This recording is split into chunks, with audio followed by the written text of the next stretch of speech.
بسم الله الرحمن الرحيم، والصلاة والسلام على أشرف المرسلين سيدنا محمد صلى الله عليه وسلم النبي الأمين وعلى آله وصحبه وسلم أجمعين. الأمراض المزمنة، هل إحنا ربنا خلقنا بعد سن 30 زي ما بنشوف كده إن إحنا نفضل بقى ناخد كيس أدوية نمشي بيه، وده قدر وده ابتلاء، ولا إحنا اللي فاهمين غلط؟ لازم نسأل نفسنا هذه الأسئلة الغريبة. والمشكلة إن أنت على الورق وأنت ماشي على العلاج المفروض إنك بتتحسن. على الورق تلاقي نسب السكر التراكمي كويسة، تلاقي نسبة الكوليسترول كويس، الدهون الثلاثية كويسة، اليوريك أسيد أو المرض النقرس تحليله كويس، وضغطك كويس، ورغم كده ما بتحسش انك انت صحتك كويسة، مجهودك بيقل، عدد ساعات نومك بتزيد، ارهاقك بيزيد، ونقول اصل احنا كبرنا مع السن، ده طبيعي. الرجالة يجي لهم ضعف جنسي في سن مبكرة، والستات يجي لهم تكيسات مبايض في سن مبكرة. ده وصلت للبنات الصغيرة اللي لسه اصلا ما اتجوزوش، انسات، يجي لهم مشاكل في التبويض ومشاكل في المبايض وألم شديد اثناء الدورة. لازم نفكر ليه بيحصل كده. اكيد احنا بنعمل حاجة غلط. طيب لو احنا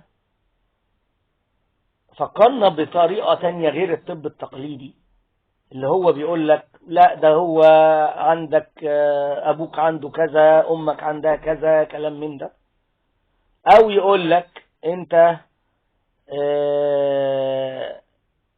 بتلبخ في اكل كذا او هكذا، هل برضو نستعجب مواد بينتجها الجسم زي السكر والكوليسترول والدهون الثلاثية واليوريك اسيد اللي هو بتاع النقرس، الحاجات دي بتنتج اثناء الجسم. هل الجسم من الغباء انه يسعى انه ينتج حاجات بتضره؟ ده برضو سؤال تاني. امراض زي السكر والكوليسترول والنقرس والضغط المرتفع لازم ننظر نظرة تانية ليها، ان ممكن قوي الدنيا تتحسن بمدخلاتنا من الاكل. وبعدين ده في عيادات امراض مناعية بتحرمك من الاكل ومن الدقيق الابيض ومن الحبوب ولأيام، وتقلل لك الاكل قوي اللي هو الصيام، وبتجيب نتيجة. ودي العيادات الاستشفائية دي موجودة حتى في امريكا، حتى في بريطانيا، حتى في اسيا، في الهند، في ماليزيا موجودة العيادات دي.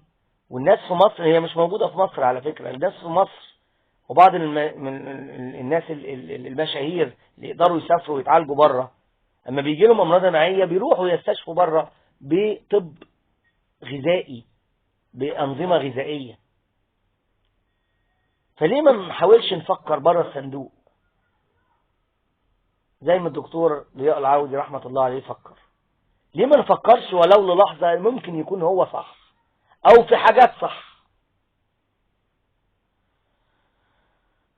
نسأل الله تعالى أن يعلمنا ما ينفعنا، فأنا ما علمنا، والسلام عليكم ورحمة الله وبركاته.